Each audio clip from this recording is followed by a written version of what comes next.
right, thanks, Kelly. Well, new on AM Extra this morning, we're talking about treating gun violence as a public health issue. Reports say that more than half of the shootings in Portland involve black victims or suspects, even though black Portlanders only make up about 6% of the population. That has long-lasting trauma for individuals, families, and entire communities. Now, in 2016, to help address this issue, OHSU and Portland State University launched gun violence as a public health initiative to find solutions rooted in equity and social justice. So joining us to talk more about those solutions, we have Dr. Kathleen Carlson, professor at OHSU and Portland State School of Public Health and Epidemiology and Environmental Systems and Human Health. Thank you for joining us. Thanks for having me. Appreciate Happy the time. Public Health Week. Yes, yes, good call. Okay, so what can you tell us about this initiative? Again, gun violence, but you looking at it through the public health initiative and that lens. Why is that the lens we should be looking at this through? Well, gun injuries and gun violence are public health issues because of the sheer numbers that they're occurring in here in Oregon and across our country nationally. So gun injuries are the leading cause of death for kids in our country and a leading cause of death for people of all ages. So clearly an epidemic level issue and something that public health needs to be addressing.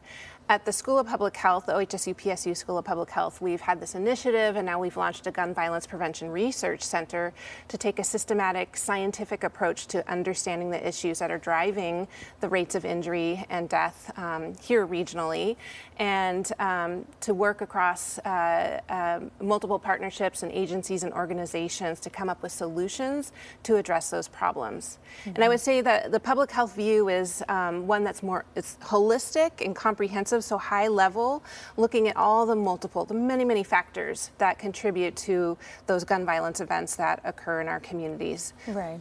And it also looking at that public health lens, looking at those ways to prevent it from happening, right? Trying to take 100%. That preventative approach. So what are we finding in terms of preventing gun injury? Have there been some new insights there? We do have new insights. We're developing these over time since we're still fairly new to being able to conduct this science. One thing that I do know is that many of us have experience with firearm injury and gun violence. We're not too many layers removed from this in our own community. So I myself have lost a family member to firearm suicide. I've had people in my family who have been shot at, my grandma of all people. And I think when you start to talk about it and you realize how prevalent it actually is, then we can start to normalize conversations, which means we then normalize solutions. I'm so sorry to hear that that's happened to your family, and I know a lot of folks at home watching can likely relate, you know, either personally or to someone very close to them who has experienced gun violence in some form. Yeah. Well, you did also recently launch the Gun Violence Review Commission for Multnomah County. What has that process been like? What is that, and what are you finding from it? Oh, I'm so excited about this this new commission as a way of leveraging longtime public health methods and approaches to finding solutions to a problem. So what we're doing, this is the results of a series of meetings with DA Mike Schmidt's office. It was funded by the Oregon Criminal Justice Commission.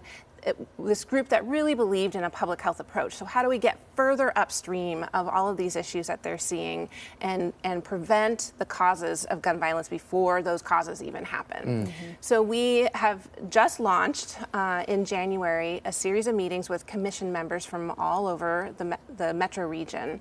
And these are people from various disciplines that wouldn't necessarily normally talk together. We have faith leaders, we have educators, we have law enforcement, we have criminal justice people. We have people with lived experience, all together taking deep reviews of violent event cases that have occurred right here. Now what's coming up after having conducted a series of those deep reviews is a meeting with all of these commission members to develop recommendations. So all of these gaps that we've seen occurring that have together contributed to the occurrence of gun violence events in our community, how do we stop those gaps?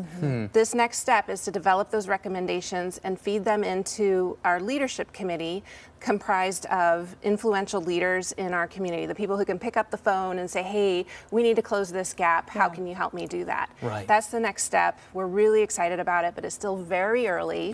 And we're still, you know, in this first cycle, but many more to come. Well, and it's a complicated problem, and it it will take time, right? You know, so that's something to keep in mind. Yeah, we look in the near term, what can we do to reduce injuries right now, but also midterm and then the longer term, how can we work toward a safer world and a safer Portland over time? That's great. It's really interesting to look at this as a public health issue, and it's something that we look forward to following up with you on to see what insights are gained from these conversations. Yeah. Thanks so much for being here, thanks for having me. Dr. Kathleen Carlson. And if you want to learn more about some of the work being done at the OHSU PSU School of Public Health and this particular initiative, head over to coin.com. AM Extra is back with more after this.